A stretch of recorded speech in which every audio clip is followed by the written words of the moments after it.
Donc, bonsoir à tous, Renaud Barès, je suis le nouveau directeur du CAUE, je suis architecte, donc beaucoup ne me connaissent pas, mais voilà, je suis ravi d'être là ce soir avec vous. Donc pour la 6e édition des rendez-vous de l'urbanisme. Alors évidemment, la première personne à remercier, c'est la communauté d'agglomération Pau Béarn Pyrénées. Moi, je dois vous dire que venant du CAUE de l'Hérault, c'est une chance inouïe pour un CAUE d'avoir un tel partenariat sur ces sujets récurrents et de pouvoir réfléchir à l'avenir avec des professionnels. Donc merci beaucoup la communauté d'agglomération. Je vais saluer un élu qui est là avec nous, Gilbert Danan, adjoint au quartier Pau Centre-Ville. Voilà. Peut-être qu'on aura la visite aussi de Michel Capéran, qui est adjoint à l'urbanisme et qui siège au CAUE des Pyrénées-Atlantiques. Donc je dois excuser Stéphanie Dumas, qui devait être parmi nous et qui devait prendre la parole, donc qui est adjointe de quartier au maire de Pau, déléguée à la citoyenneté et conseillère communautaire aussi. Et justement, elle est ce soir en concertation. Donc, vous voyez, là, les sujets se rejoignent directement. Alors donc, on a rendez-vous pendant 3 jours. Il va se passer beaucoup de choses. Avant de parler de la soirée et plus précisément des 2 intervenants que nous avons invités, évidemment que le sujet général, habiter autrement, on sait tous que c'est une question essentielle, surtout depuis qu'on a tous vécu le confinement. Et je pense que vous vous souvenez tous, les uns les autres, de ce que vous vous êtes dit quand le confinement est arrivé, la sidération des uns et des autres, et surtout d'avoir à vivre sur 1 kilomètre autour de chez soi et d'avoir à regarder ce qu'est autour de chez soi, et qui parfois n'était pas fameux, et qu'on ne regardait jamais parce que finalement on avait la possibilité d'aller chercher loin ce qu'on ne trouvait pas autour de chez soi. Donc évidemment que les questions dont on va traiter ce soir, demain et après-demain, aujourd'hui elles sont entendables. Je dirais qu'elles existaient avant, mais elles n'étaient pas toujours entendables. Et là, ça y est, tout le monde a vraiment les oreilles ouvertes parce que chacun a vécu cette expérience très originale et pas forcément très joyeuse, et pour certains joyeuses quand même, certains se sont retrouvés en famille, etc., mais quand même qui nous a tous interrogés sur ce qu'est habiter, sur ce qu'est vivre ensemble. Et voilà. Donc le thème de ce soir, c'est plutôt fabriquer la ville avec ses habitants, donc une utopie réalisable, point d'interrogation. Vous savez que dans la loi, il y a une obligation de faire participer les habitants au projet depuis très longtemps, mais dans la réalité, c'est arrivé assez tardivement parce qu'il y avait toujours des craintes que finalement les habitants soient des empêcheurs de faire les projets. Et on s'est rendu compte quand même, et notamment les professionnels, que finalement quand on associe les habitants, les projets passent beaucoup plus vite, évidemment, et qu'il y a beaucoup moins de recours. Donc voilà, donc en fait tout le monde est gagnant. Et on verra, je détaillerai un petit peu par les 2 intervenants comment ça peut se faire. Le deuxième soir, donc demain soir, peut-on réconcilier la ville avec le périurbain? Donc c'est cette question du périurbain qui a été un grand modèle pendant 30 à 40 ans. Donc on quitte le centre-ville, on va s'installer dans des lotissements. Et finalement, quand on se retrouve avec 100 km autour, on se rend compte que le lotissement n'est pas forcément un grand lieu de vie, un grand lieu de rencontre. Mais il a ses qualités aussi, puisque certains ont quitté les centres pour aller y loger. Ils répondaient en tout cas à un rêve. Est-ce qu'il y avait le rêve au bout? Ce n'était pas toujours le cas, mais en tout cas, il y a un gros sujet. Et puis ça fait partie du déjà là. Et on sait aujourd'hui que s'il y a une leçon qu'on peut retenir de Lacaton et Vassal, donc nos Pritzker Prize récents, c'est arrêtons de démolir et faisons avec le déjà là. Donc c'est ça, on en parlera demain. Et puis, dernier soir, comment améliorer le confort de nos logements? Alors Nadia pourrait en parler et en parlera un petit peu sûrement ce soir, mais donc on en reparlera plus particulièrement, notamment justement sur le déjà là. Donc pour finir sur ces 3 jours, il y a une exposition actuellement en cours donc, dans les Halles de Pau. Donc vous voyez ici que demain on aura la chance d'avoir une visite commentée par un des concepteurs de l'exposition et qui intervient le soir, donc Nicolas Goubier, qui intervient le soir dans notre soirée sur la ville et le périurbain. Donc c'est à 11h30. Donc c'est libre, donc n'hésitez pas à venir. Et puis, ça c'est dans notre partenariat avec la Maison de l'Architecture. Il y a une visite, alors je vais vous en parler de manière assez courte parce que victime de notre succès, il n'y a plus de place. Donc j'espère que vous étiez déjà inscrits.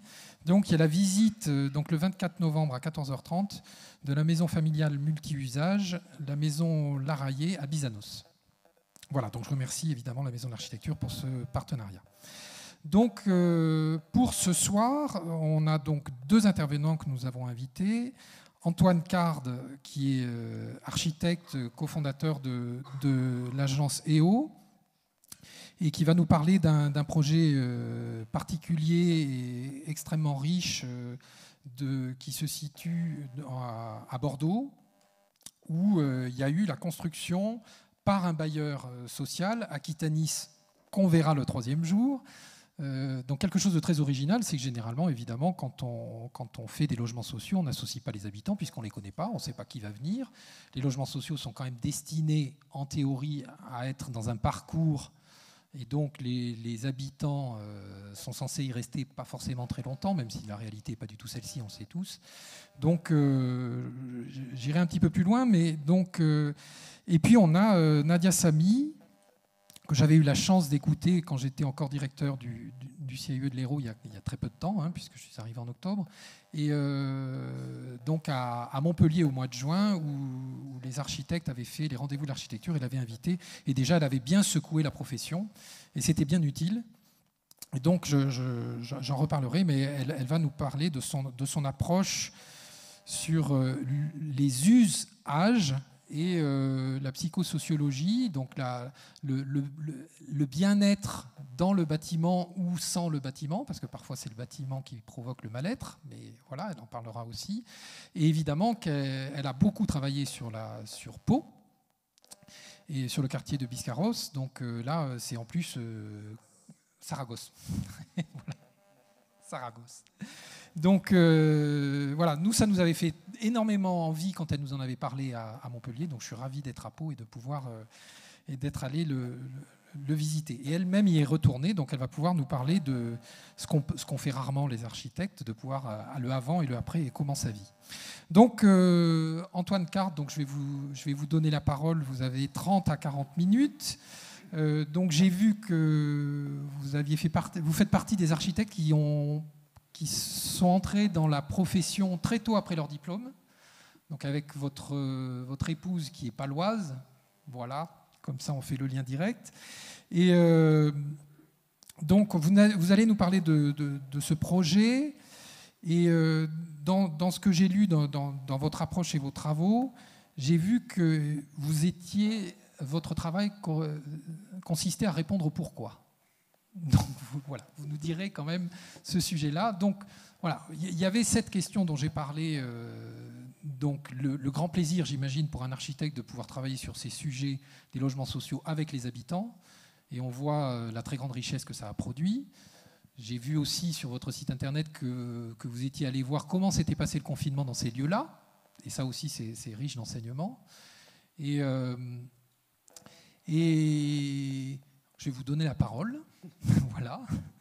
Et pour parler un petit peu de votre actualité, c'est que très récemment, il y a eu une exposition sur le vivre ensemble, bien vivre ensemble à la Cité de l'Architecture, et il y avait un projet un peu plus ancien, toujours avec le même bailleur social, sur lequel vous aviez travaillé sur la mixité générationnelle, toujours à Bordeaux, et qui faisait partie de l'exposition à la Cité de l'Architecture, mais malheureusement cette exposition est terminée, donc on ne pourra pas la voir, à moins que ça aille ailleurs, mais bon, les expositions de la Cité sont toujours tellement immenses que c'est assez difficile de les emprunter. Donc merci beaucoup d'être présent avec nous, et je vous laisse la parole. Merci beaucoup. Bonsoir à tous. D'abord, merci au CIE de nous avoir invités. Enfin, je dis nous parce que j'ai l'habitude de le faire à deux, c'est pour ça, avec Sigrid Perelay, donc comme vous l'avez dit, qui est paloise, pour parler de ce projet de Locus Solus, qui est un projet assez extraordinaire pour nous en tant qu'architectes et comme expérience vécue. Ça marche pas. Si. Voilà, pour répondre à l'interrogation qui était posée ce soir, une utopie réalisable, c'était une utopie réalisée.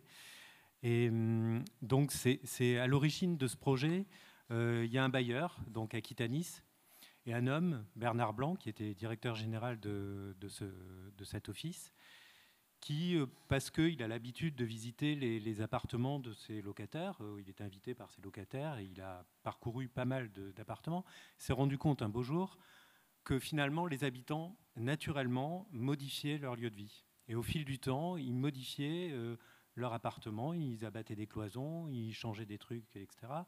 Et quand bien même c'était interdit, c'était toujours très bien fait, et avec souvent beaucoup de bon sens, beaucoup d'efficacité. Et il s'est dit, mais finalement, plutôt que d'aller contre cette pratique-là, pourquoi ne pas utiliser cette pratique et faire en sorte que l'habitant, qu'on ne voit jamais dans les logements sociaux, puisque, comme vous l'avez dit, il est convoqué à la fin, c'est-à-dire une fois que le bâtiment est réalisé, pourquoi cet habitant qu'on fait parler un peu n'importe comment, il faut bien le dire, on ne l'associerait pas d'emblée à la création de son logement. Et c'est parti comme ça, et c'est pour ça qu'il a donné ce nom à cette opération de Locus Solus, qui vient donc de ce livre de Raymond Roussel, qui est, pour ceux qui connaissent, un auteur assez atypique du 19e. Et en 2 mots, ce livre raconte l'histoire d'un homme qui est une espèce d'explorateur, et qui revient chez lui. Il a une grande maison dans le sud de la France avec un grand parc, et il invite tous ses amis pour leur montrer des bizarreries qu'il a ramenées de ses voyages. Donc c'est un livre un peu de science-fiction, un peu fantastique. Et ce qui est intéressant dans ce terme locus solus, c'est que c'est à la fois un lieu unique, c'est-à-dire c'est sa maison, qui est constellée comme ça d'histoires individuelles. Et ce projet, c'est exactement ça, c'est-à-dire que c'est à la fois un lieu unique, qui a une cohérence, qui a une existence, et qui est à la fois composé d'aventures individuelles.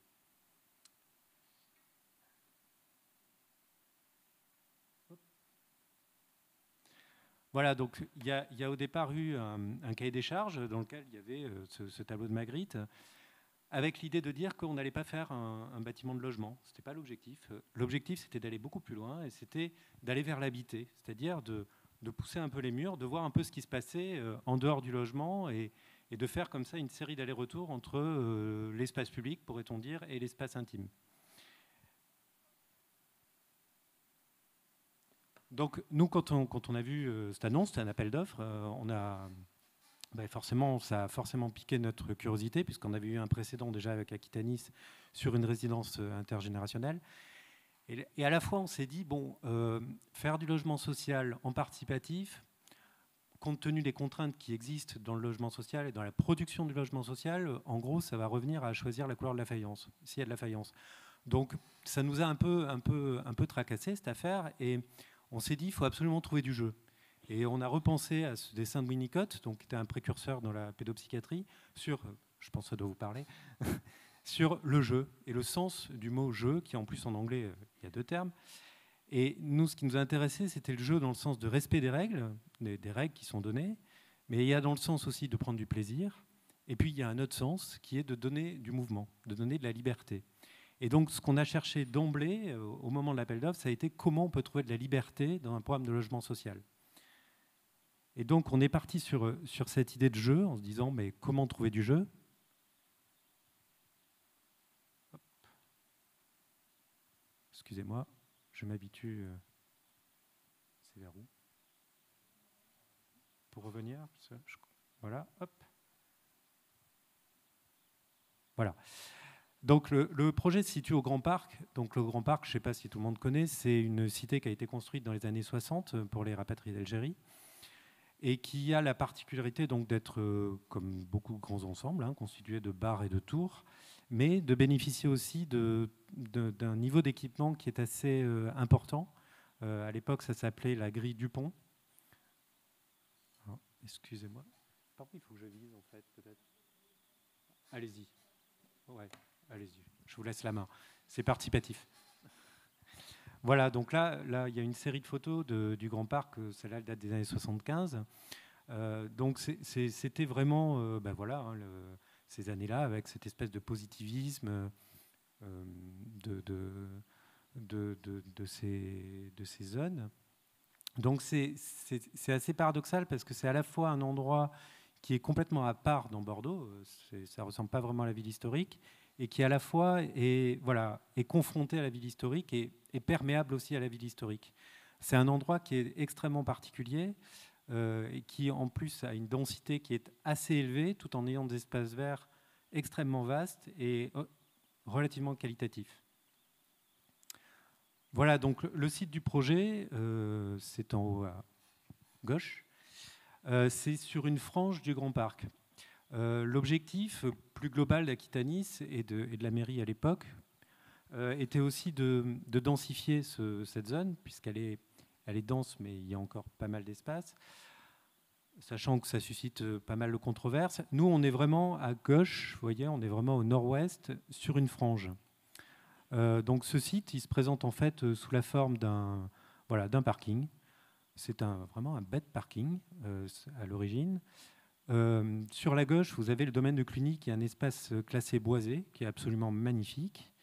Au nord, vous avez donc les boulevards, qui ceinturent Bordeaux, avec cette tour, la tour Ravel, qui fait 16 étages.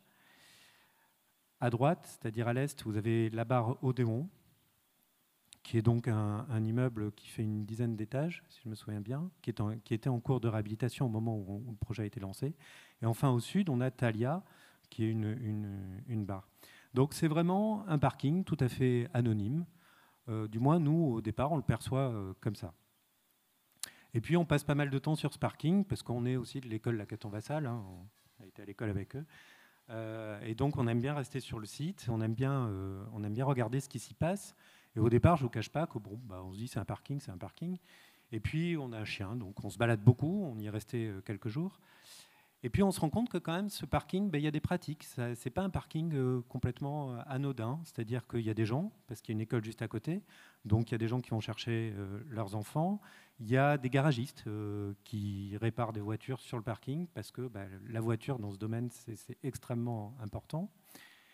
Et il y a des espaces verts qui sont un peu pelés, mais il y a de beaux arbres.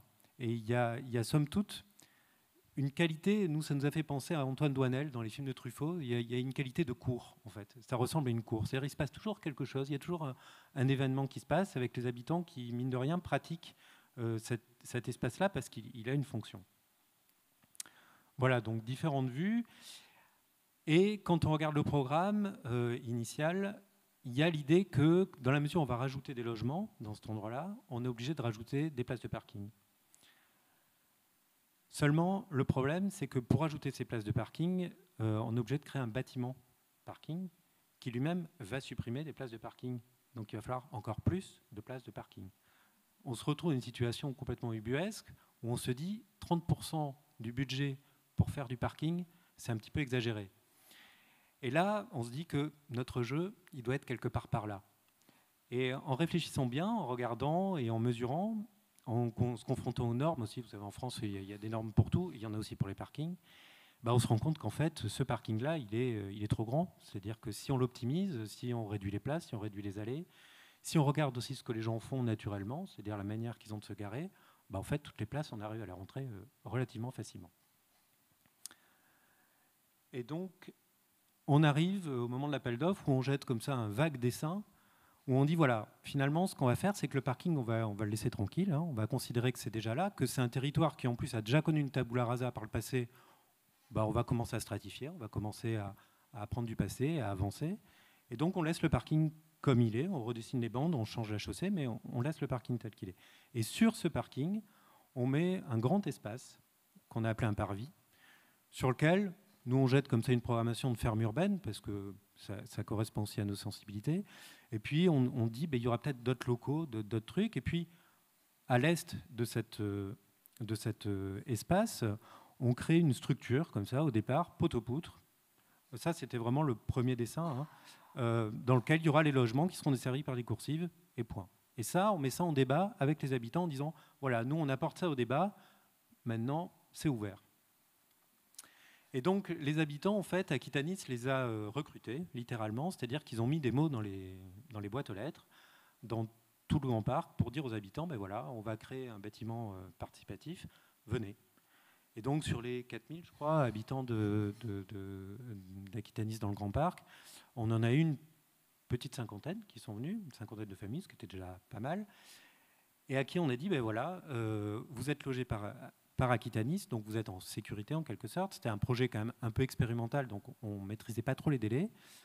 Donc, on vous propose, si ça vous dit, de venir participer à la création de votre futur logement. Pour ça, on va vous demander un investissement, c'est-à-dire que c'est un vrai travail.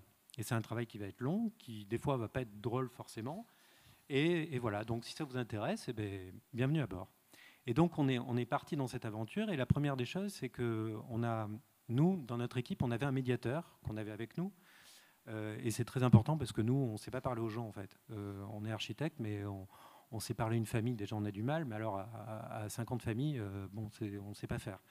Et donc lui, c'est son job. Il n'est pas du tout architecte, il n'y connaît rien et ça ne l'intéresse pas. Et ça tombait très bien parce que nous, ça nous allait bien. Et donc c'est lui qui a fait émerger la parole du groupe en fait.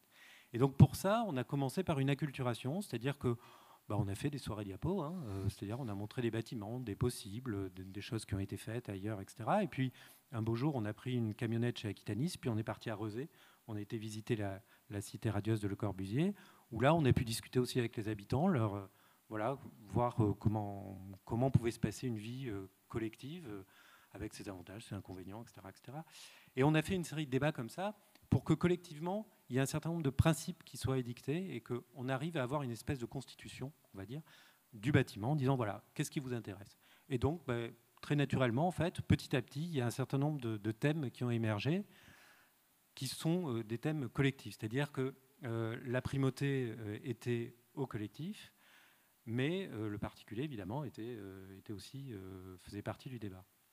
Et donc, en bas à droite, là, on voit une des réunions, c'était dans un appartement justement du GHI, refait par la Caton Vassal, où voilà, on a comme ça débattu. Et donc, il y a eu une idée d'avoir de grands appartements, les plus grands possibles, d'avoir des espaces qui soient extérieurs, mais pas complètement non plus. Donc, le jardin d'hiver, pour ça, répondait bien. Puis, il y avait l'idée aussi de ne pas avoir que du logement. L'idée qu'on pouvait aussi ouvrir des bâtiments de logement à autre chose qu'à du logement, mais qu'on pouvait faire venir d'autres publics. Et puis, il y a eu tout un tas de principes comme ça, la ferme urbaine, évidemment, etc., etc. Parallèlement à ça, mais successivement aussi, on a mis en place des ateliers avec les habitants. Donc là, c'était en tête-à-tête, c'était privé, on va dire, comme ce qu'on fait avec des particuliers. Et puis, on a dit aux habitants, voilà, en gros, qu'est-ce que vous voulez? Alors, c'est très compliqué quand on dit ça parce que l'habitant ne sait pas ce qu'il veut, par définition. C'est-à-dire qu'on ne lui a jamais posé la question. Lui-même ne s'est pas forcément interrogé sur ce dont il avait besoin. Donc, ça demande un certain travail. Pour amorcer un peu la discussion, nous, on avait mis en place, un peu comme dans les restos chinois, des menus, et plein de menus. Donc, on avait tout un tas de typologies. Et en fonction de ce que nous disaient les habitants, on leur proposait un certain nombre de types. Et à partir de là, on discutait. Et à partir de là, on a pu faire émerger une parole qui ont donné lieu à des demandes qui étaient singulières et particulières. Là, par exemple, voilà, on a Madame Philippon, elle, ce qu'elle voulait avant tout, c'était une fenêtre dans sa salle de bain. Ce qui peut paraître complètement anecdotique, mais pour elle, c'était vraiment ce qu'elle voulait. Donc, elle a eu une fenêtre dans sa salle de bain. On a eu, alors ça c'est vraiment très drôle, c'était une habitante qui vivait seule avec son fils, qui était adolescent. Et il se trouve qu'elle, le problème qu'elle avait, c'est qu'ils s'entendaient très bien, ça se passait très bien, mais bon, elle voulait en gros qu'il ait un peu de champ, qu'en gros, il y ait une séparation, ce qui est dans un logement habituel et n'est pas possible, quoi. Enfin, est très compliqué. Et en fait, là, au fil des discussions, là aussi, ça a pris à chaque fois 4 ou 5 rendez-vous, on a trouvé une solution qui consistait à faire en sorte que la chambre de l'adolescent n'avait pas de porte. Comme ça, au moins, on était séparés, et que pour rentrer, il passait par le jardin d'hiver. Donc, on lui a soumis l'idée, qu'il a trouvé formidable.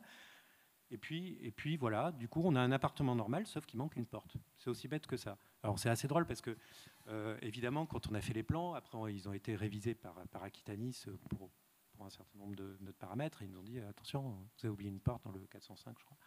On a dit non, c'est normal, c'est prévu, etc. Après, évidemment, le bureau de contrôle qui lui aussi vérifie, dit attention, 405, vous avez oublié une porte. Il dit non, mais c'est normal, bon, etc. Je vous passe tous ceux qui nous ont dit attention, vous avez oublié une porte, mais jusqu'au chantier. Sur le chantier, on arrive, et le plaquiste qui était très, très fier de lui, il avait raison. Il a dit bon, vous aviez oublié la porte, je vous l'ai rajouté quand même. Donc il a fallu refermer la porte, et le pompon de la pomponnette, c'est que, évidemment, 15 jours avant la livraison, l'habitante a changé de vie, et c'était complètement incroyable. Elle est partie de l'aventure, ça a été l'une des seules, et du coup on est obligé de remettre une porte. Voilà alors un autre échec aussi, ça c'est incroyable, c'est-à-dire que c'est quelqu'un qui avait donc un appartement, un T3, et donc dans notre menu chinois, on lui avait proposé un bâtiment, enfin un appartement, et puis il est revenu 2-3 fois, et puis à chaque fois il me disait non mais celui-là il me va très bien. On dit oui mais bon, c'est participatif, ça serait bien quand même de faire un petit effort, de se poser 3 questions, etc. Il dit non mais je vous assure, je l'ai vu à l'envers à l'endroit, moi il me va très bien. Donc c'est un des échecs de ce bâtiment, c'est que lui, il a pris l'appartement tel qu'on l'avait dessiné. Mais, bon, il était content aussi. Donc voilà, en gros, les appartements font 30% de plus que la taille maximum des appartements d'Aquitanis, et ils bénéficient en plus d'un jardin d'hiver qui fait donc la largeur de l'appartement sur 3 mètres de large, et d'une partie privative côté accès sur la coursive. Donc on n'est pas magicien. Donc en cours de conception, avant l'appel d'offres, c'était au moment de l'APD, on a réuni tout le monde et puis on a dit bon, là on a fait les comptes, évidemment ça passe pas parce qu'il n'y a pas de miracle non plus. Même si on avait piqué un peu d'argent avec ces histoires de parking, on pouvait pas faire rentrer tout le monde. Et donc là on a mis tout le monde autour de la table, bureau d'études, bureau de contrôle, Aquitanis, nous-mêmes, et les habitants en disant il faut trouver des économies. Et donc là, c'est là où le groupe a réellement été efficient dans la conception globale du bâtiment, c'est-à-dire que ce qui avait été décidé en amont est revenu, c'est-à-dire qu'on voulait un bâtiment frugal, un bâtiment très simple, avec des choix qui étaient radicaux. Et donc on a mis en œuvre ces choix, c'est-à-dire qu'on a dit, voilà, la peinture par exemple, la peinture, on n'a pas les moyens de se la payer, donc il n'y aura pas de peinture. Donc comment on fait ? Et là, les habitants ont dit, on va faire la peinture. Et pour les gens qui ne peuvent pas faire la peinture, parce qu'il y avait des personnes âgées qui n'allaient pas se retrouver à peindre des plafonds, on va leur faire à manger pendant que nous, on fera leur peinture. Et ainsi de suite. Et on a décliné comme ça sur un certain nombre de sujets. Ensuite, il y a un truc qui est assez incroyable, c'est qu'Aquitanis, ça fait plus de 50 ans qu'ils font du logement social, et ils ont 50 ans d'expérience, de retour d'expérience, qui est une très bonne chose. C'est-à-dire qu'à chaque fois qu'il y a un problème, il y a un gros livre qui s'appelle le guide de conception, dans lequel ils disent voilà, à tel endroit, il y a eu tel problème, donc on va changer ça. Ce qui fait que cette expérience s'est accumulée, pour le meilleur et pour le pas meilleur, on va dire. Et il y a un certain nombre d'habitudes qui sont restées, en particulier au niveau électrique, il y a pléthore de prises. C'est-à-dire qu'on nous demandait, je ne sais plus combien de prises dans le séjour. Donc ce qu'on a fait, nous, c'est qu'on est revenu au minimum réglementaire. Donc là, on a fait énormément d'économies. Et sur plein de choses, sur les placards, par exemple, les habitants nous disaient, vos placards, ils sont moches, donc de toute façon, on ne les mettra pas. Donc on a viré les placards. Les éviers. Enfin, on a déshabillé complètement le projet pour justement rester à l'essentiel, c'est-à-dire avoir de grands appartements extrêmement vitrés et en plus traversants. Voilà, ça c'était ce qu'on avait déterminé au moment de l'APS. C'était en fait, on s'est dit ce qu'on va faire, c'est une 2 chevaux, ni plus ni moins. C'est-à-dire une espèce de frugalité comme ça totale, où il n'y a même qu'un phare, parce que 2 phares ça coûte trop cher. Au Locus, on a un ascenseur, parce que 2 c'était trop cher. C'est extrêmement simple et efficace, mais c'est une décapotable. Et donc on n'oublie pas non plus que dans le jeu il y a le plaisir, et que nous, c'était le but du jeu, c'était qu'on prenne du plaisir dans ce bâtiment. Une fois qu'on a décidé tout ça, que tout le monde était d'accord, comme on n'allait pas faire, là on était à 25 habitants, je crois 25 familles, comme on n'allait pas faire 25 maquettes, nous on a fait les patrons, et puis on leur a fait faire les maquettes. Donc on a fait une après-midi maquette où tout le monde s'y est collé, y compris le directeur général. Et donc on a fait des maquettes qui ont aussi permis, d'une part, de réaliser réellement en volume ce que donnait leur appartement, parce que ce n'était pas forcément évident. Et d'autre part, donc dans cette structure qu'on avait fabriquée, que chacun puisse se représenter aussi son environnement. Parce qu'en fait, ce dont on s'est rendu compte, pas tout de suite, mais assez rapidement, c'est que ce qui était important pour les habitants, c'était pas tant l'usage qu'ils allaient faire de leur appartement que l'environnement dans lequel ils allaient graviter. Et en fait, surtout ce qui a émergé de tout ça, c'est la naissance d'un collectif. C'est-à-dire, en plus des individus, en plus du collectif, il y a une autre entité qui est cette espèce de vivre ensemble, justement, de comment on fait pour vivre ensemble. Et en fait, la réelle préoccupation, la réelle motivation des habitants, elle était là. C'est-à-dire comment on fait pour vivre ensemble. Et le fait d'avoir travaillé ensemble, le fait d'avoir mangé ensemble, parce qu'on n'a pas arrêté de manger quand même pendant ce projet, ça a fait que, oui, il s'est passé des choses. C'est-à-dire qu'il y a eu voilà, les premiers anniversaires, il y a eu les premiers divorces aussi, il y a eu plein de choses qui se sont passées et qui ont fait que le groupe s'est soudé. Ce n'est pas pour ça qu'ils allaient partir en vacances ensemble, hein, mais il y a une coopération qui a été possible, c'est-à-dire qu'ils sont capables tout simplement de se parler Et nous, ça nous a fait penser à Richard Sennett, vous savez, qui parle de coopération, en disant que, à la différence de la musique classique, où les musiciens s'accordent avant le concert dans une espèce de brouhaha, comme ça, avant de jouer une partition qui est écrite, le jazz, au contraire, on ne s'accorde pas, on s'écoute. Et on joue en fonction de ce que l'autre joue, en fonction de standards. Ben là, c'est exactement ce qui s'est passé petit à petit, même malgré nous, malgré tout le monde. C'est-à-dire que les gens se sont écoutés et ont commencé à coopérer. Alors voilà ce que ça a donné, cette histoire. Donc vous voyez en bas, c'est le dérivé en fait de la première esquisse qu'on avait déterminée. Donc la partie verte, ça a été la ferme urbaine qui a été largement agrandie par les habitants, à tel point que chacun avait en fait son lopin de terre qui fait à peu près 9 mètres carrés. Sur la partie... C'est gauche? Oui, c'est gauche. La partie gauche en bas, vous avez une grande rampe comme ça qui permet d'accéder à la ferme et puis de livrer de la terre, des arbres, etc. Et tous les locaux qu'on a là sur le parvis sont des locaux qui ne sont pas des logements. C'est-à-dire qu'à gauche, vous avez des locaux qui, au départ, devaient être pour des auto-entrepreneurs et qui ont été récupérés par Aquitanis sournoisement. Au milieu, vous avez une série de celliers donc, qui sert au stockage, tout bêtement. Et au milieu, donc ça, c'est un programme qui est resté vacant pendant très longtemps, jusqu'à ce qu'une demande émane de la mairie de Bordeaux pour installer une MAM, une maison d'assistante maternelle. Et donc les habitants étaient très contents qu'il y ait une MAM, puisque eux-mêmes avaient des enfants. Et donc ça permettait d'amener à la fois un public différent, et à la fois, là aussi, d'amener du public, je dirais, tout court. Alors, pour anecdote, il y a eu un gros problème réglementaire, c'est que nous, on appelait ça au début un jardin d'enfants. Et le bureau de contrôle nous a dit « Ah, jardin d'enfants, très bien, norme parasismique, c'est pas très compliqué, il suffit juste de faire un bâtiment dans le bâtiment. » Je vais vous dire que c'était juste infaisable. Donc là, on était extrêmement embêtés. On s'est rapproché à la mairie de Bordeaux qui a dit « Ah non, c'est une maison d'assistante maternelle. En fait, c'est comme un jardin d'enfants, mais c'est dans un appartement. Donc ça passe. » Et donc ça passe. En fait, c'est ça, il suffit juste de changer le nom et ça marche très bien. Après, vous avez donc l'accès d'escalier sur le parvis. Et enfin, vous avez un ensemble dans lequel il y a une serre qui sert pour les plantations. Du moins, au départ, ça devait servir à ça. Vous avez une chambre relais qui a été demandée par les habitants, donc qui est à la disposition des habitants sur simple réservation. Et au-dessus, donc, vous avez un plan courant d'un niveau où, en fait, tous les appartements sont différents. La concertation ne s'est pas arrêtée à la conception, c'est-à-dire que le but du jeu, c'était que tout le monde participe tout le temps et jusqu'au bout. Donc on a fait un repas de chantier. Il y a eu plusieurs visites de chantier, mais un repas de chantier, dans lequel tout le monde s'est croisé, la maîtrise d'ouvrage, les ouvriers. Donc un plombier qui pose une douche pour quelqu'un avec qui il mange, plus jamais les choses seront de la même manière, puisqu'il s'est passé quelque chose. Donc forcément, ça génère quelque chose de vraiment intéressant. Et on continue à manger.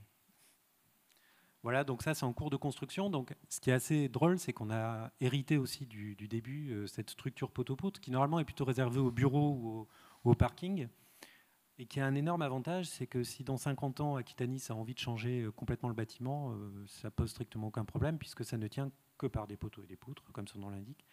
Et donc, c'est extrêmement flexible. Une visite de chantier, donc ça aussi, ça pose des problèmes de sécurité qui ne sont pas insurmontables, contrairement à ce qu'on pourrait croire, mais qui sont assez drôles.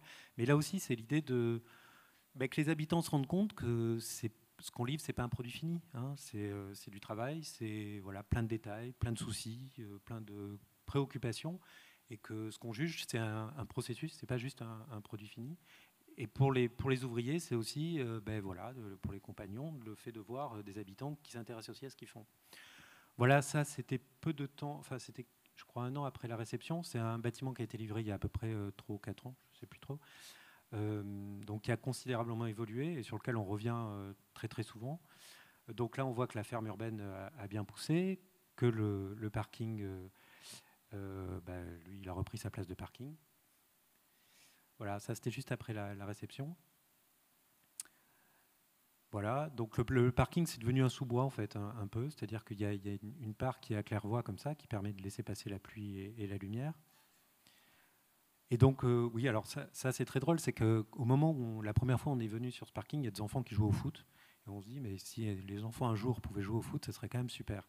Et le jour de l'inauguration, la veille de la rentrée, on tombe sur ces gamins qui jouent au foot et c'était vraiment très chouette.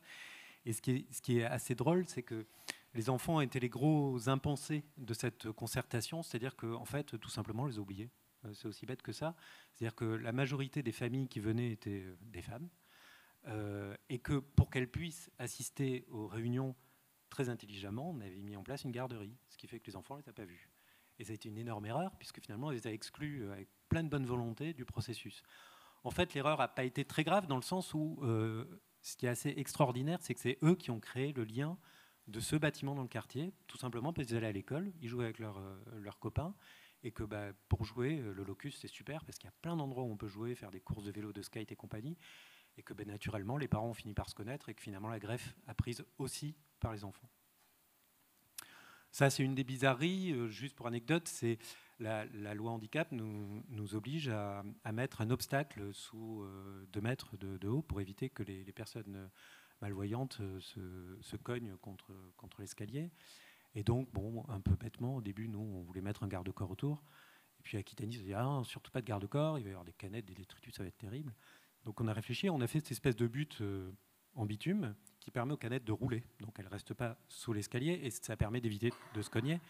Et en plus, c'est assez rigolo parce qu'il y a plein d'histoires qui tournent autour de cette butte en asphalte, qui ressemble un peu à une espèce de pièce d'art contemporain bizarroïde. Et on se demande qui est enterré là-dessous. Enfin, c'est assez marrant. L'entrée, donc, qui a focalisé pas mal l'attention, parce que qu'est-ce qu'une entrée actuellement? Les boîtes aux lettres, bon, ça ne sert plus à grand-chose. Donc il y a l'ascenseur.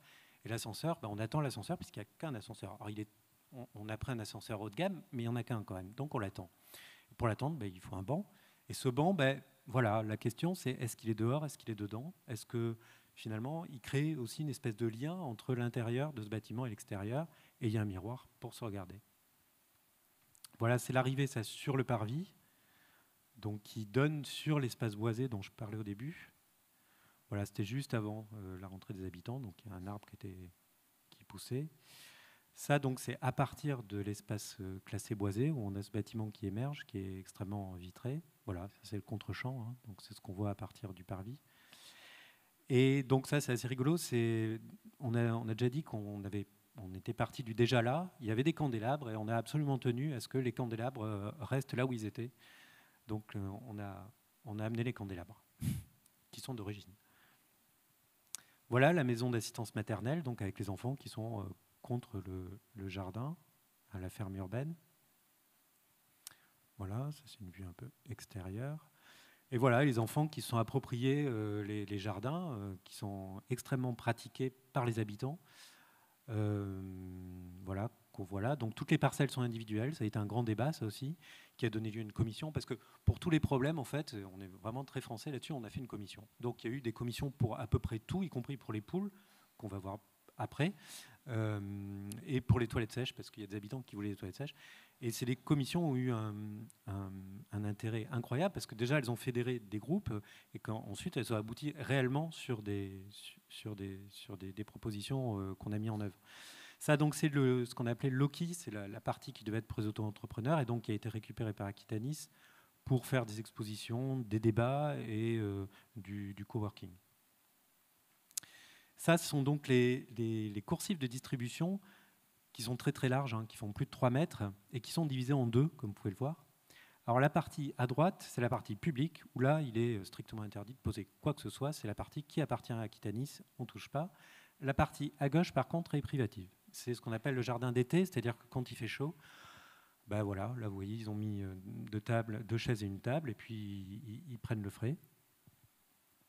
Et c'est un lieu de sociabilité aussi extrêmement important, y compris pendant le confinement, puisque comme c'était très large, ça permettait aussi d'avoir justement l'espacement. C'était en plus en plein air, et ça a permis comme ça de continuer à avoir une vie sociale. Voilà. Alors ceux qui sont en bout de coursive sont des chanceux, parce que ils privatisent sans privatiser, mais des fois beaucoup plus.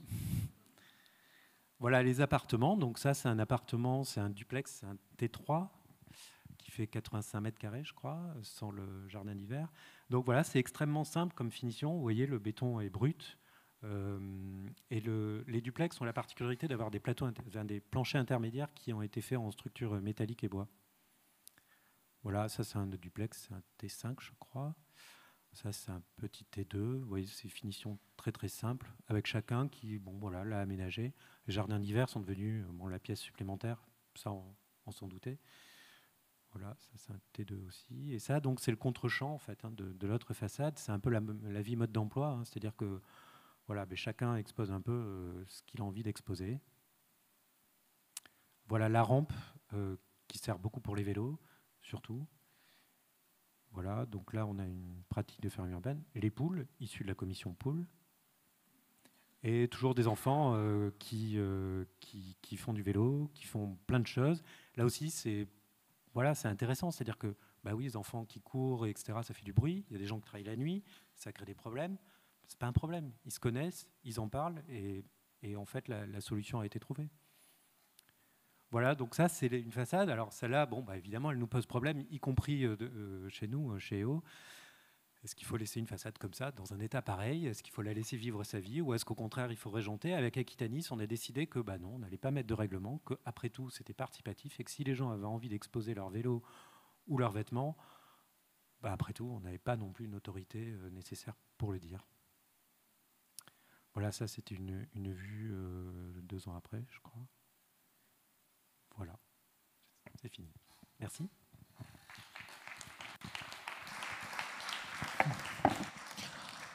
Pile poil dans les temps, merci 1000 fois. Alors, il y a 2 petites choses que j'ai oublié de dire, c'est que quand même... Alors, d'abord, je vais vous frustrer, c'est que vous n'allez pas pouvoir poser de questions tout de suite. On va enchaîner sur la seconde pour vous laisser du temps à Nadia et qu'ensuite vous puissiez poser toutes vos questions. Et vous dire aussi qu'il y a quand même un apéritif qui vous attend à la fin. Donc surtout, restez bien jusqu'au bout. Et puis, vous dire aussi que vous voyez, il y a pas mal de livres qui se trouvent à votre gauche. Parce que vous savez que les CAUE ont des centres de documentation. Donc on en a un très beau dans nos locaux. Enfin, actuellement, pas très beau parce qu'on est en plein travaux. mais bon, on en a un très beau dans nos locaux, place Reine-Marguerite. Et donc, n'hésitez pas à la fin à regarder les livres. Et puis après, vous pourrez prendre contact avec c'était justement... avec Karine qui est tout au fond, notre documentaliste. Et voilà, comme ça, vous pourrez approfondir les différents sujets. Donc, Nadia Samy, je vais vous passer la parole. Donc, vous allez nous parler aussi... Alors, donc vous, votre agence, on retrouve encore du latin, cogito ergo sum. Donc, je pense, donc je suis, Descartes. Et puis, vous allez nous parler de biophilie. Donc là, on est plutôt dans du grec, qui aime la vie. Et puis, donc de cette approche donc ce qu'on appelle aujourd'hui la ville inclusive, donc de cette idée qu'on construit pour tout le monde, pour tous les âges, pour tous les types de handicap.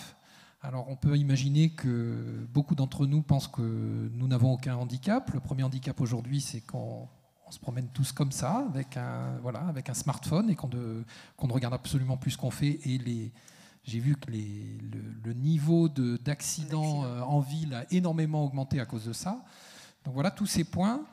Et alors, je dois dire que dans ce que j'ai vu de votre travail aussi, ça a fait écho à la visite que j'avais faite de la maison qu'avait faite Rem Koolhaas à Bordeaux pour un hémiplégique. Et donc, il avait fait une maison vraiment pour quelqu'un qui était sur fauteuil roulant. Et finalement, c'est vraiment ce que j'ai retrouvé dans votre travail. Finalement, ce que l'on fait pour certains handicaps sert tout le monde. Parce que cette maison, elle était extrêmement confortable pour tout le monde. Donc, on voit bien que se soucier de tous bénéficie à tous. Voilà, je vous laisse la parole. Merci. À une condition, bonsoir, que ce soit beau. Voilà, que ce ne soit pas stigmatisé, qu'on n'ait pas l'hôpital à la maison. Donc, je vais rebondir un petit peu sur la présentation qui vient de nous être faite. Déjà, j'ai adoré, j'ai bu du petit lait, merci. Parce qu'avec, pour et par les habitants, c'est ce que vous avez fait. On peut passer à la diapo suivante. En fait, notre problématique jusqu'à aujourd'hui, c'est qu'on est parti de programmes fonctionnels. On est sur la fin d'un vieux monde et on est en train d'amorcer un virage à 190 degrés sur un nouveau monde, avec des générations qui n'ont absolument plus les mêmes attentes qu'avant et qui osent s'exprimer, qui osent faire valoir leurs nouvelles attentes et leurs nouvelles modes de vie. Donc, moi aujourd'hui, j'ai envie de vous inviter à réfléchir autour de ce que pourrait être, ce qu'aurait été notre cité nos rues, nos villes, si on avait dès le départ, depuis toujours, pensé humain avant de penser fonctionnalité, ça n'aurait pas fait les erreurs architecturales et urbanistiques que l'on a créées en termes d'aménagement, les décisions politiques que l'on a prises qui ont pu générer plutôt du mal-être que du bien-être, de la colère, du ressentiment, du rejet de l'autre, là je parle de la relation humaine, plutôt que de l'adhésion, de l'apaisement. D'où l'impact de ce que l'on peut dessiner sur la santé mentale. Santé mentale, maintenant je peux le dire, grâce au Covid, je mets des guillemets, mais grâce au Covid, aujourd'hui, ça y est, on peut parler de santé mentale dans le milieu du bâtiment. Parce que tout le monde a vécu le confinement, a vécu ce que c'était que l'impact d'un espace avec 4 murs et une petite fenêtre ou une grande baie vitrée sur la santé mentale. Pourquoi on n'a pas été bon? Parce qu'on a cloisonné les thématiques. Donc, je voudrais que l'on revienne ensemble. Déjà, essayez d'imaginer, de visualiser quelque chose qui pour vous est dysfonctionnel dans votre environnement, une place, une rue, un appartement, un immeuble, parce que personne ne se l'est approprié et que ça génère du rejet. Voilà. Et là, vous êtes complètement dans la thématique de ce qui ne devrait pas être fait. Oui, il y a un Larsen. On change de micro ? Oui. Hop. Merci. Alors, du coup, celui-là. Éteint. C'est bon. Ah ben il n'y a plus de Larsen, super. Ok, merci. Donc on peut passer à l'autre diapo. Ça veut dire quoi? Ça veut dire que maintenant, idéalement, tous les projets, qui soient urbains, architecturaux, à grande échelle ou à toute petite échelle, eh bien, on devrait partir du postulat systématique de ce qu'est l'homme, l'homo. Il est philocal, il est biophile, il est pluriel, il est additionnel. Si on part de ça, on ne peut plus dessiner la même chose, on ne peut plus concevoir les mêmes rues, les mêmes places, les mêmes immeubles, et on va éviter énormément d'erreurs. Qu'est-ce que c'est qu'un homo sapiens philocal? C'est tout simplement un homme qui a besoin du beau. Ce qu'il y a de bien dans cette approche universelle et intemporelle, c'est que vous pouvez la mettre au Moyen-Âge, vous pouvez la mettre hier, vous pouvez la mettre aujourd'hui, vous pouvez la mettre après-demain.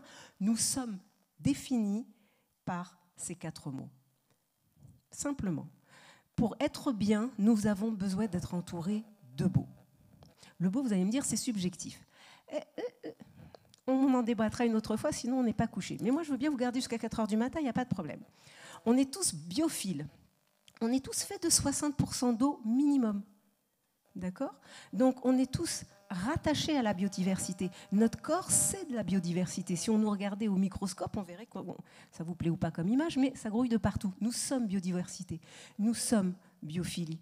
Nous avons besoin d'eau pour vivre. Nous avons besoin de nature, d'arbres, de terre, de mer, de montagnes, de vues, d'air, de courants d'air. Quand on nous prive, on n'est pas bien, on est malheureux, on va mal. Vous savez, ceux qui me disent « Oui, non, c'est pas vrai, parce que moi, j'aime pas du tout la nature, je suis en panique dans la campagne, je déteste la forêt, j'aime que la ville. » Ok. Votre appartement, quand vous l'achetez avec vue sur mer, sur arbre, sur parc, ou sur autoroute et sur bitume? Ah ben non, je préfère quand même l'acheter avec vue. Voilà, c'est tout. C'est aussi simple que ça. Aujourd'hui, l'appartement qui se vend cher, ou la maison qui se vend cher, c'est la maison qui est au contact de la nature, ou c'est la maison qui est au contact du bitume? C'est aussi simple que ça. Donc on voit bien qu'on est ramené à notre réalité d'humain. Nous sommes pluriels. Ben, nous sommes pluriels tout simplement parce que à 2 ans, à notre naissance, à 5, à 10, à 20, à 30, à 40, à 50, nous avons été, nous serons, nous sommes, mais nous sommes toujours le même ou la même, mais n'empêche que nous avons traversé des moments de notre vie où nous avons été différents, avec des aspirations différentes. Donc nous sommes pluriels dans nos attentes, dans nos besoins, dans ce qui nous entoure. Et ça, vous pouvez me dire ce que vous voulez, de la préhistoire à aujourd'hui, ça ne bougera pas non plus. Et nous sommes additionnels. Nous sommes additionnels parce que nous avons besoin du regard de l'autre, de l'épaule de l'autre, de l'oreille de l'autre, de la tendresse de l'autre pour exister. Sinon, c'est comme dans un mauvais film d'horreur, on se vide de notre substance vitale. Si on écrivait à partir d'aujourd'hui tous les programmes en partant de ces postulats-là et en se disant ceux-là, c'est ceux qui doivent guider notre main, notre réflexion, notre dessin, notre projection, on ne dessinerait plus les grandes places béton qui ne génèrent pas d'additionnel, qui ne génèrent pas du respect du pluriel, qui ne répond pas aux besoins de biophilie et qui ne répond pas aux besoins de philokalie. Il y a plein d'erreurs qu'on ne ferait plus. Alors vous allez me dire, sur ce superbe projet, tout a été pris en compte sans ça. Mais on ne les a pas cités, mais tout y est. Parce que l'habitant a été là. Et parce que sans le savoir, l'humain que l'on consulte vous dit « moi je veux mon bout de terre, je veux mon bout d'arbre ». Mais il ne sait pas intrinsèquement et profondément que c'est parce qu'il est biophile, qu'il est composé de plus de 60% d'eau, qu'il a besoin de ça et que c'est vital. Mais il l'exprime. Donc forcément, on a évité, vous avez su aller dans la bonne direction grâce à ça. Je vais vous donner un exemple très simple du décloisonnement nécessaire de ces thématiques et du besoin d'aborder l'homme en priorité avant d'aborder la fonctionnalité. La fonctionnalité, on l'aura toujours. On a toujours une cuisine, une salle de bain, une chambre, une porte d'entrée, une entrée. On l'aura toujours, donc ce n'est pas le débat. On a eu des projets environnementaux où on a eu des quartiers entiers, alors super, avec la chaufferie à bois, avec des bâtiments BBC, etc. Et à chaque fois que j'allais visiter ça, je faisais « mais qu'est-ce qu'on se sent mal ?» On se sentait mal parce qu'on n'avait pas respecté ces minimums-là.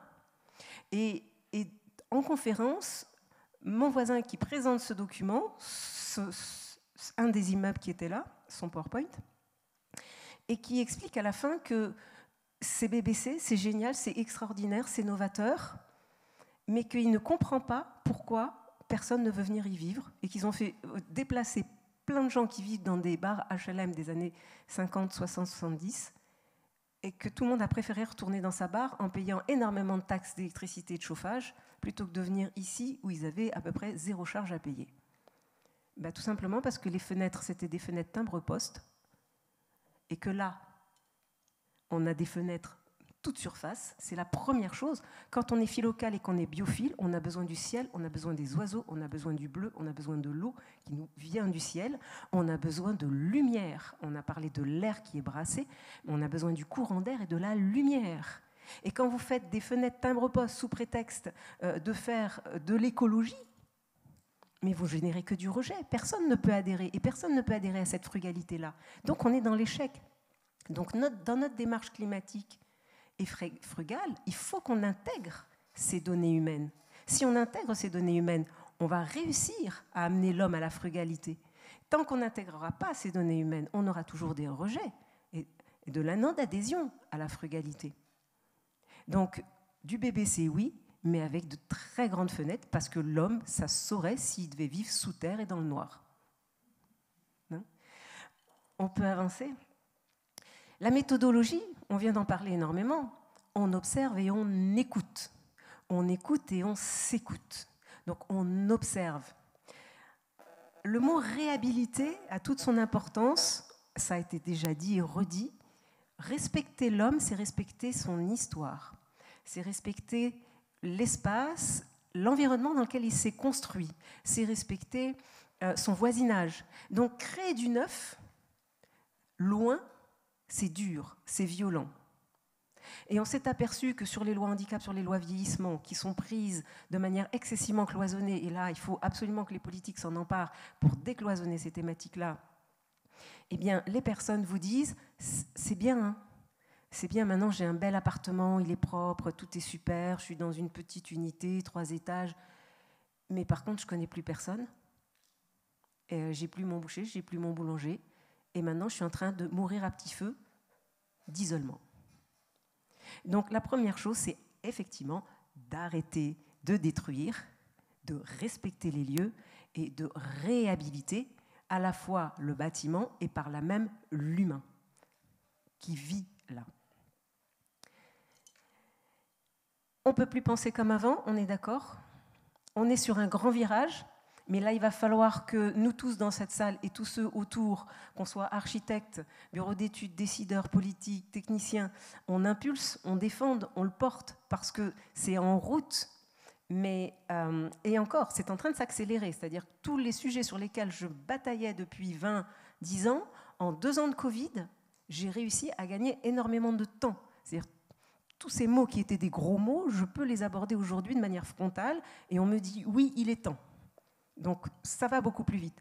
Mais nous devons porter ces changements de paradigme et en cessant d'isoler, en défendant ces thématiques-là et cette manière d'aborder les sujets, on transforme complètement les quartiers et surtout, on transforme le regard de l'autre sur soi et son propre regard sur soi.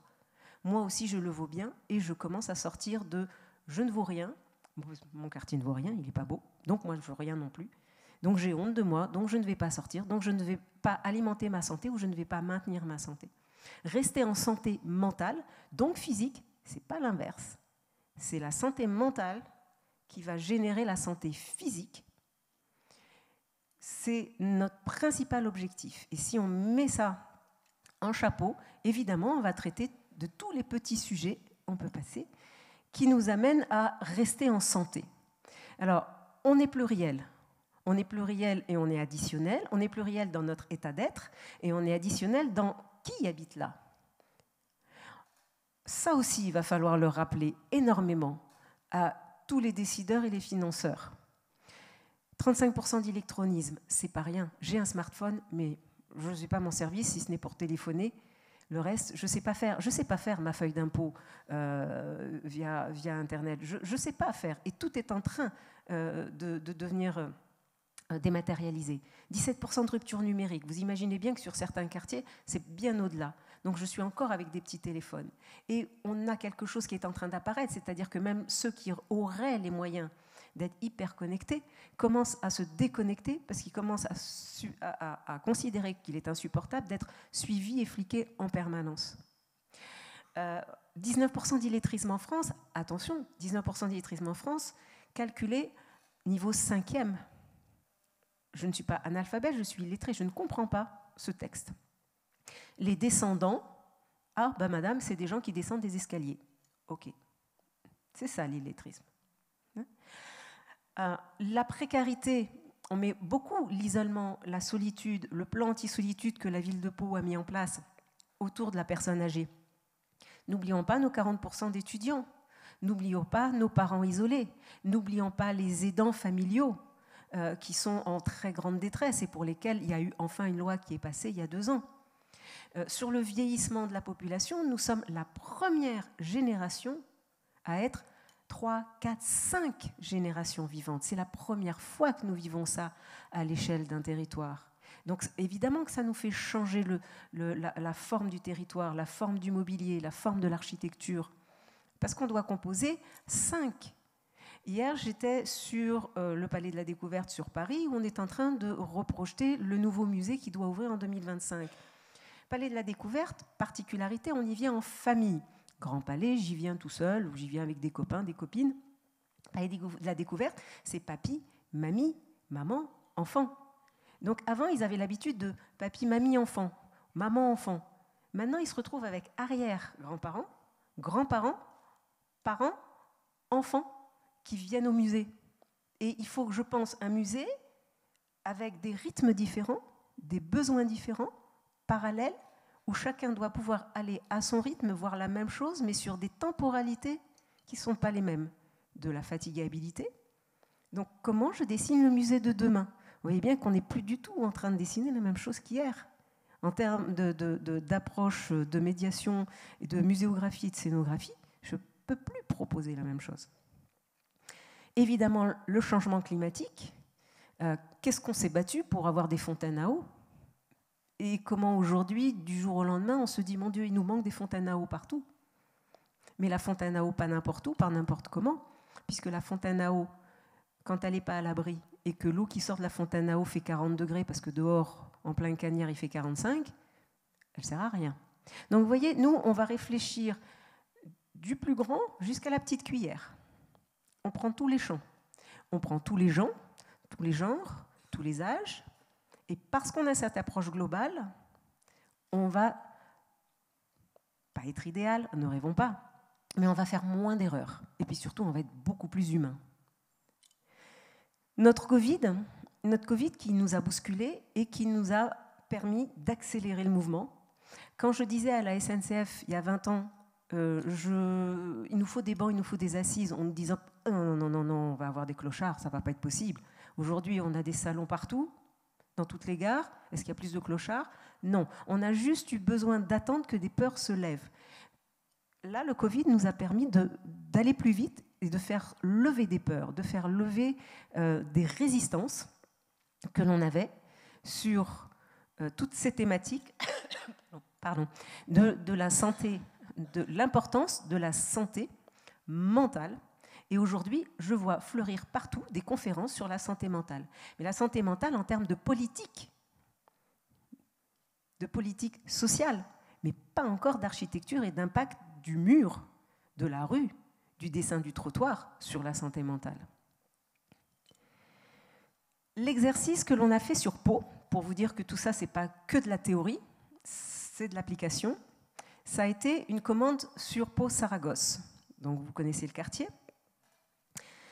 La commande était très simple. Comment maintenir à domicile les personnes vieillissantes? Madame Samy, aidez-nous à faire des salles de bain adaptées. Ok, mais non. Non, parce que quand vous me passez ce type de commande, on va générer du confinement à domicile, on va générer du mal-être, on va générer de la solitude, de l'isolement, on ne va absolument pas générer du vivre ensemble. Donc le premier travail que j'ai eu à faire à l'époque, ça a été de reformuler la commande et de parler de maintien sur son lieu de vie et non pas de maintien à domicile. Et ça, vous voyez, typiquement, c'est une erreur de verbatim de la loi. Et je ne peux plus faire changer cette erreur dans le texte. Mais elle va nous pourrir la vie jusqu'au bout, parce que l'aménageur, l'architecte, pense maintien à domicile. Il pense maintien à domicile, il fait un raccourci, il dit adaptation des sanitaires et des douches. Et non.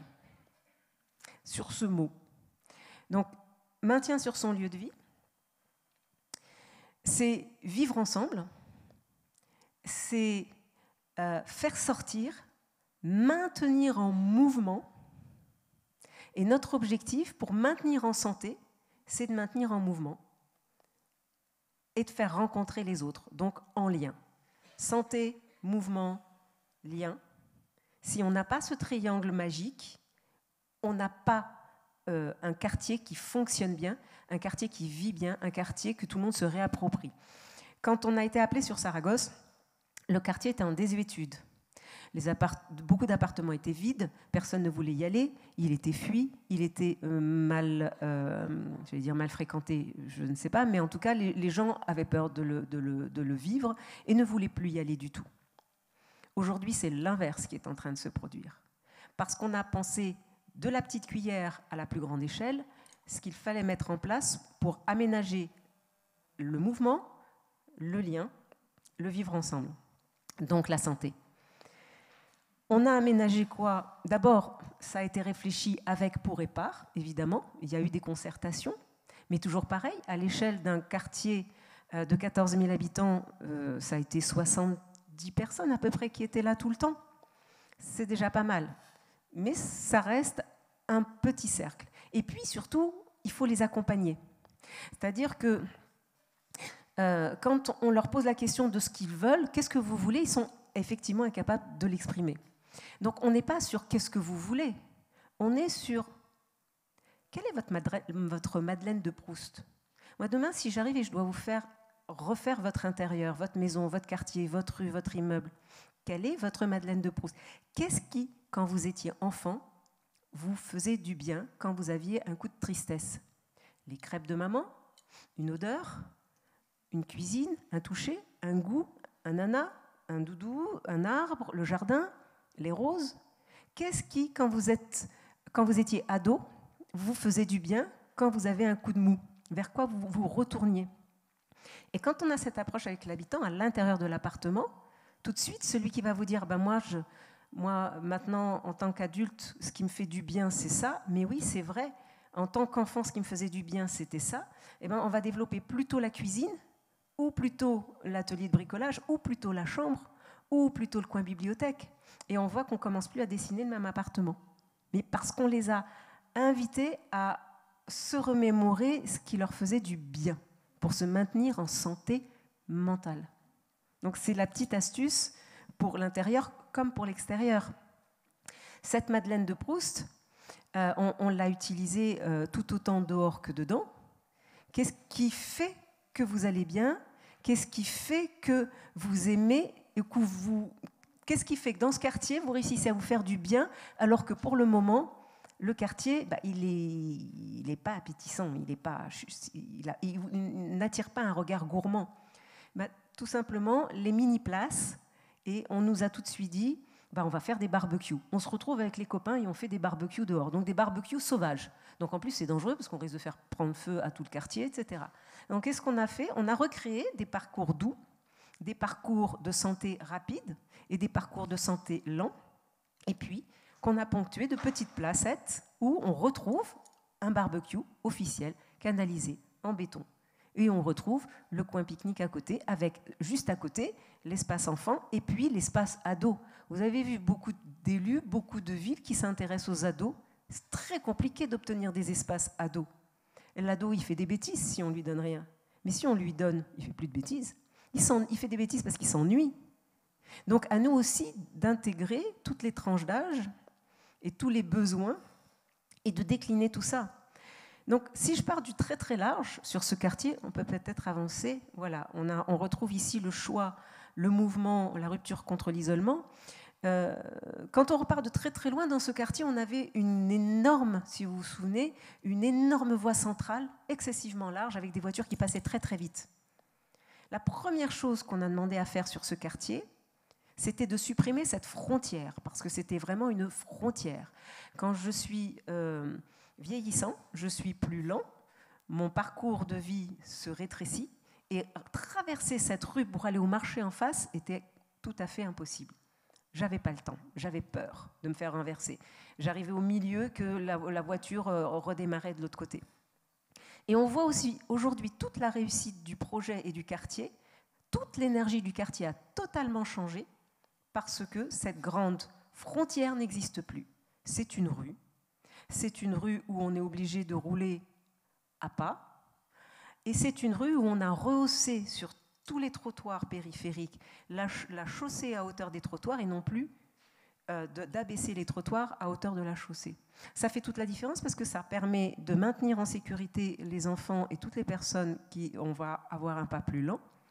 Et ça vous permet effectivement d'intégrer le rapide, le pressé, mais le flâneur, le vieux, le lent, le doux, l'endolori, la notion de gestion de la douleur, de respecter les temps de chacun. Tous ces mots sont rentrés dans le vocabulaire des prescriptions qui ont été faites sur ce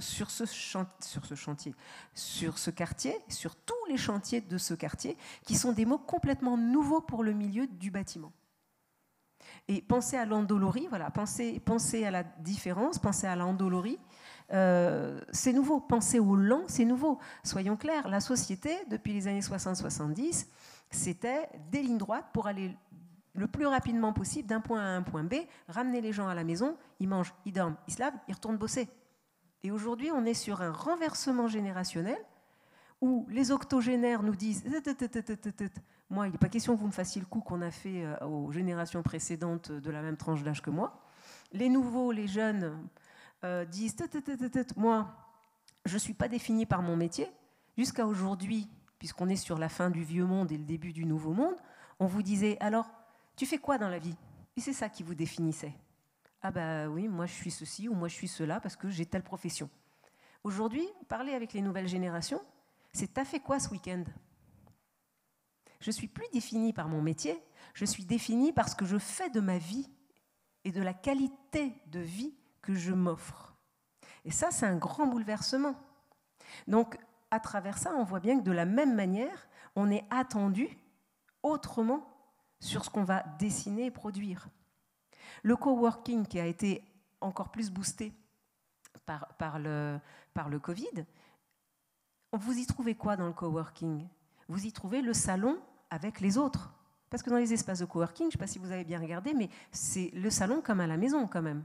Je suis assis comme à la maison. J'ai la lampe, j'ai le fauteuil, je peux m'asseoir dans différentes postures. Et on a encore énormément de mal à amener ça dans les hôpitaux. Ça fait 25 ans que je me bats pour que dans les hôpitaux, on considère la santé mentale.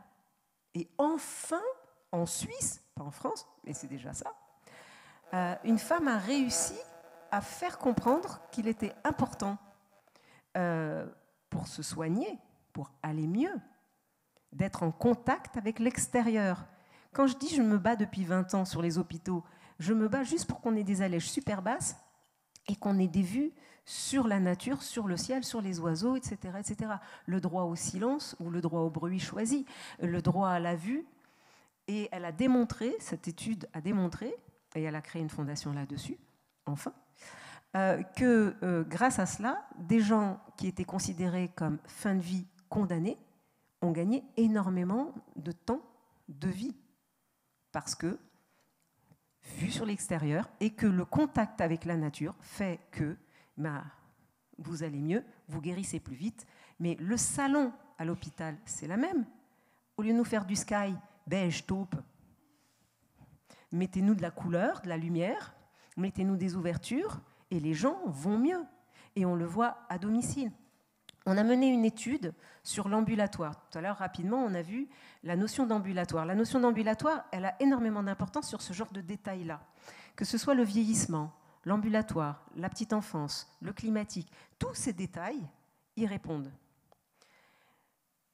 En ambulatoire, maladie longue à domicile. L'objectif de l'État, à échéance de 10 ans, c'est tout le monde à la maison, à 90%, même si vous avez une cicatrice de 25 points de suture. OK ? Sauf que 25 points de suture à la maison, moi, mon verre d'eau, ça commence à devenir compliqué. Qu'est-ce que je fais ? Eh bien, quand on a été sur le terrain et qu'on a été rencontrer tous ces malades à domicile, de 7 ans à 90 ans, sur des pathologies très différentes, on a retrouvé ces points communs. La nécessité absolue de rester en mouvement, de pouvoir sortir, mais à mon rythme. Je suis fatiguée, je suis essoufflée, j'ai mal partout. Donc la règle des 3 mètres, du dernier kilomètre, des 30 mètres, des 300 mètres, sur lesquels je dois trouver la possibilité de boire un petit peu, de m'asseoir un petit peu, de me caler une fesse un petit peu, rapidement ou pas, d'y rester ou pas, fait la différence. C'est-à-dire que si je trouve ces éléments sur mon parcours, dans ma bulle des 30 mètres et des 300 mètres, je resterai en mouvement et je continuerai à sortir. Si je ne les trouve pas, je sortirai une fois, pas 2. Donc je m'enfoncerai dans la maladie.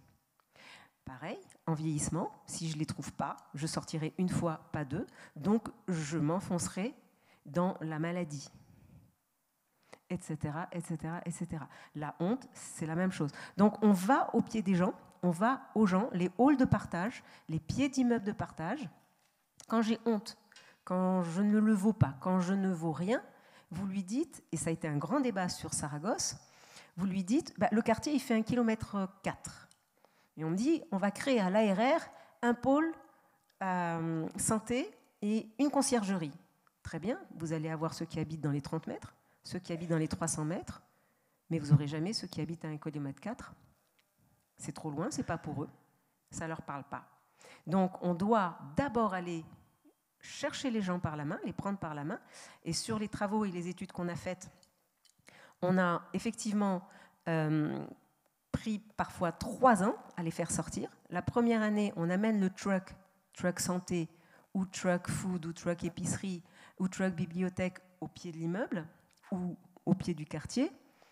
D'abord, ils ne vous regardent pas la fenêtre. La première année, ils ne vous regardent pas la fenêtre. Les plus faciles sont les enfants. Ils sont curieux, ils sortent, ils adhèrent. La deuxième année, ils descendent et ils vous regardent depuis le hall. Et la troisième année, ils sont assis avec vous. Donc ce temps, il est incompressible aussi. C'est ça aussi, respecter, faire avec, pour et par.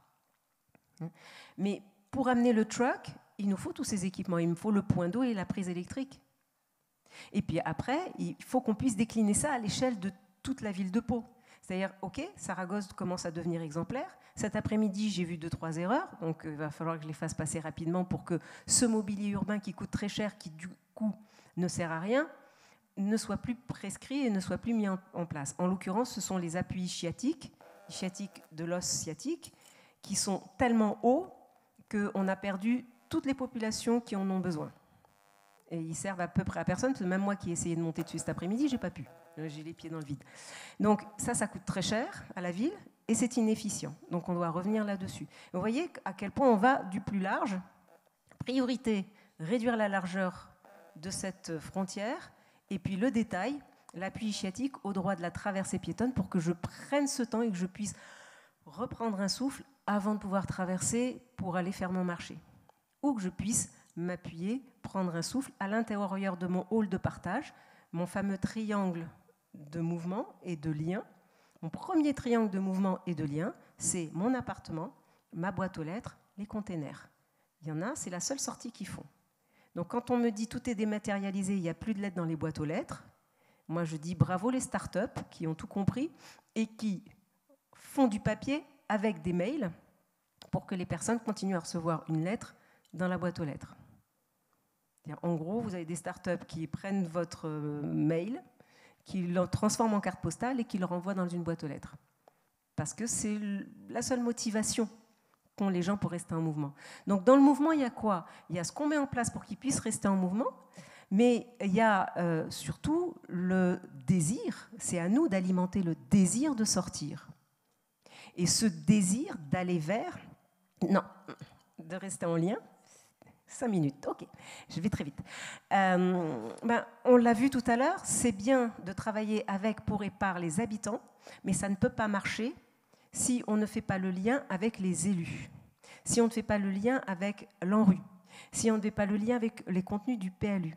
Donc la petite phrase et le bon verbatim dans ces documents-là est aussi nécessaire que de travailler de manière verticale avec les élus et les techniciens, et d'inviter tous les élus à travailler ensemble, et là on peut passer à la diapo d'après, voilà, de manière horizontale. Et c'est ce qu'on a réussi à faire bouger à Pau quand on a travaillé sur Saragosse, c'est que pour la première fois, on a mis autour de la table des élus qui ne s'étaient jamais rencontrés. L'art doit aller dans la rue, doit aller aux gens. Pour que j'aille au musée, il faut que je me rende compte que finalement, bah oui, ça peut m'intéresser, c'est peut-être pour moi aussi. Pour que je retourne me faire soigner, puisque l'abandon d'actes de soins, pareil, j'ai fait une étude de terrain de 4 ans sur cette thématique-là, est absolument effarante en France, pour que je le mérite et que je vaille bien un soin, qui soit alors, gynécologique, dentaire, ça c'est les pires, il faut venir à moi et me montrer que je le vaux bien aussi et qu'effectivement, j'ai à me faire soigner sur ces thématiques-là. Donc du coup, on a eu la santé, on a eu le social, on a eu la culture, on a eu le sport, les espaces verts, les jardiniers, la veste bleue versus veste verte sont très importants pour nous parce que les gens font confiance à la veste verte beaucoup plus qu'à la veste bleue, mais ils font confiance à la veste bleue quand même. La veste bleue, tout ce qui est social, quand elle rentre chez moi, elle peut me fliquer un peu, elle peut faire des retours qui risquent de me poser des problèmes. Par contre, la veste verte, c'est-à-dire le jardinier, je me confie à lui, je lui dis à peu près tout. Et du coup, ce sont des relais d'information, quand on ne sait pas qui, comment toucher, qui sont excessivement précieux pour nous. Donc tous ces services-là, on les a ramenés à nous. Et quand vous dites à un gardien ou quand vous dites à un jardinier qu'en plus de son métier, il va faire du social, mais il boit du petit lait. Il dit, enfin, vous redonnez du sens à mon métier, parce que je savais, mon métier avait perdu de son sens. Quand vous dites à un gardien que dans sa charte, il n'a plus le droit de porter les paquets, il n'a plus le droit de rentrer dans un appartement pour aider à changer un joint ou une ampoule, il se sent complètement dépossédé de son métier, parce qu'à la base, il fait ce métier parce qu'il aime l'humain. Et là, on lui dit, on réécrit tout, et on vous redonne la possibilité de faire ça. Et puis, comme on n'a plus les moyens d'avoir un gardien par immeuble, avec les bailleurs sociaux, on a un gardien ambulant qui passe d'immeuble en immeuble, mais il connaît tout aussi bien tout le monde. Donc voilà, c'est cet ensemble qui fait que ça marche et qu'aujourd'hui, on peut retourner sur le site avec des immeubles, vous pourrez retourner les voir, qui respectent ces évolutions, ces modes de travailler de demain, de consommer, qui ont évolué, d'habiter, qui ont évolué, d'être, qui ont évolué. Et surtout, à travers les petites choses que vous verrez, chaque immeuble a une identité forte. Vous avez l'avant qui n'est pas encore refait au début de l'avenue Saragosse, et puis ce qui a commencé à être fait. Regardez la dynamique, regardez les couleurs, regardez les énergies. Je n'habite plus dans une tour qui ressemble à toutes les autres tours.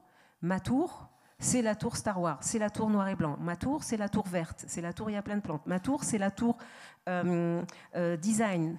Voilà, et je sais la nommer. Donc du coup, je sais, à travers ce travail architectural de revalorisation de l'objet, mais aussi des pieds d'immeuble, me dire, j'habite là, je suis fière d'habiter là, donc le regard des gens qui viennent me rendre visite change, donc moi aussi je le vaux bien. Et on a travaillé sur le mental, c'est-à-dire perte de mémoire. Je sais m'approprier ma tour parce que finalement c'est la jaune ou c'est la bleue. C'est plus facile que de dire j'habite la tour bleue ou la tour jaune ou la tour noire ou la tour verte.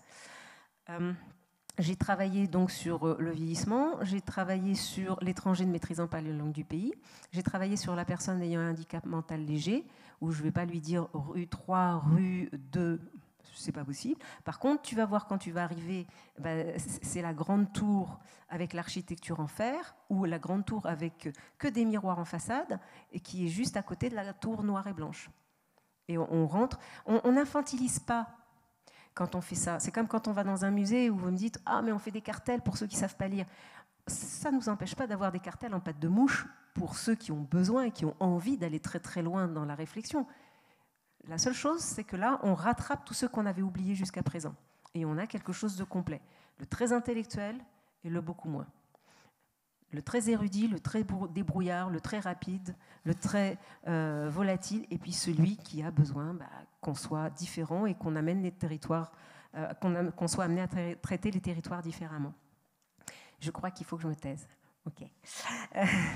Donc, je vous reprends. Je vous redonne Juste un dernier petit mot sur ce document. Alors, ce document a été produit à l'issue de 4 ans de travail sur le site de Saragosse pour y intégrer des pistes. Donc, c'est des pistes de prescription assez sèches. On n'a pas développé, on n'y a mis ni socio, ni psycho, ni philo. Mais au moins, il y a tous les incontournables qui font que demain, que ce soit à l'intérieur d'un logement ou à l'échelle d'un quartier, on ne fasse plus d'erreurs qui mettent de côté l'humain. Très bien, merci beaucoup. Merci à tous les deux.